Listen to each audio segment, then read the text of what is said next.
Protein zararmi? Albatta zarar. Siz har kuni ertalab mushak o'stiryapman deb o'ylaysiz. Ularning 70% da qo'rg'oshin led bor. Bu toksin ichakda yara hosil qiladi. Jigar toksikozi va sariq kasali, jiltuxa bilan kasalxonaga tushgan. Xullas, sog'lig'ingizni qulaylikka alishmang. Assalomu alaykum do'stlar. Bugun o'sha mashhur savol, protein zararmi degan savolga ilmiy jihatdan javob olamiz. Har kuni ertalab shakarni olib, proteinni suvga aralashtirasiz va bir ko'tarishda ichasiz, to'g'rimi? Chunki sizga buni sog'liq, mushaklar va ideal tana deb sotishgan. Lekin to'xtang, siz aslida har kuni oshqozoningizga kimyoviy pichoq urayotganingizni, jigaringizni og'ir metallar bilan to'ldirayotganingizni bilasizmi? Bugun biz fitness sanoatining eng katta va qorong'u sirlarini fosh qilamiz.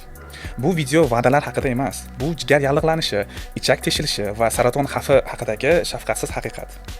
Boshladik. Keling, faktlardan boshlaylik. Eng ko'p sotiladigan 134 ta protein kukunida o'tkazilgan laboratoriya tahlillari dahshatli natijani ko'rsatdi. Ularning 70% da ruxsat etilgan me'yordan 1.5 barobar ko'p qo'rg'oshin led topilgan. 74% bo'lishi kerak bo'lgan me'yordan 4.7 barobar ko'p kadmiy element topilgan. 55% da esa gormonal tizimni ishdan chiqaruvchi BPA kimyoviy moddasi mavjud. Siz bu kukunni mushak o'stirish uchun ichyapsiz, lekin jigaringiz uni toksik chiqindi deb qabul qilyapti. Tibbiyotda shunday holat qayd etilgan. 60 kundan 90 kungacha muntazam whey protein va kreatin iste'mol qilgan sportchi gospitalga sarg'ayib, ya'ni jiltuxa bo'lib borgan va og'ir toksikozga uchrab tushgan. Jigaringiz doimiy ravishda mishiyak va kadmiy va qo'rg'oshinni filtrlashdan charchaydi. Bu hali holvasi emas. Ichaklaringizda nima bo'layotganini bilsangiz, shakarga qaytib qaramasdingiz. So'nggi 30 yil ichida 50 yoshgacha bo'lgan odamlarda yo'g'on ichak saratoni, colon cancer 80% ga oshgan. Saratonga qarshi mutaxassislar va onkologlar, masalan 20 yillik tajribaga ega Dr. Kinross, kukunli proteinlar va ultra qayta ishlangan ozuqalardan butunlay voz kechishni shart qilib qo'ymoqda. Nega deysizmi? Chunki protein tayyor kokteyllarida massani bir xil ushlab turish uchun emulsifikatorlar qo'shiladi.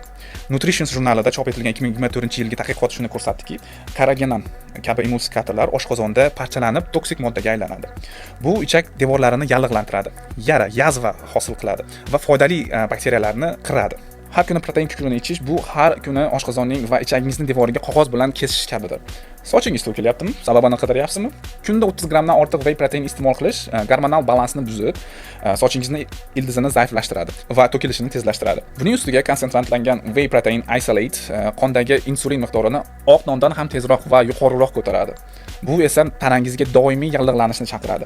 Aynan shuning uchun Hindiston tibbiy tadqiqot kengashi ICMR kabi tashkilotlar kukunli proteinlardan saqlanishni rasman tavsiya qilmoqda. Xo'sh, unda proteinni qayerdan olamiz? Kimyoviy zavodda tayyorlangan kukunlardanmi?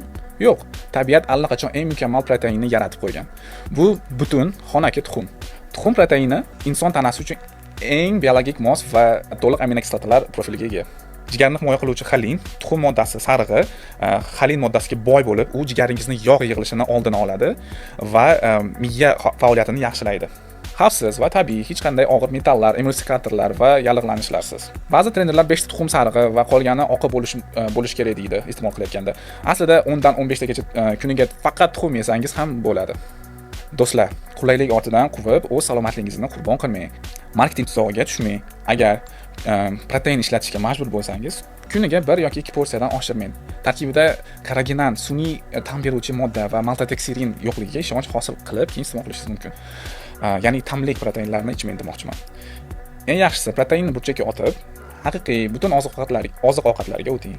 Ushbu videoni har kuni protein kokteyl ichadigan do'stingizga yuborib qo'ying, kanalda obuna bo'ling va fikringizni izohlarda qoldiring. O'zingizni asrang va haqiqiy ovqat yeng.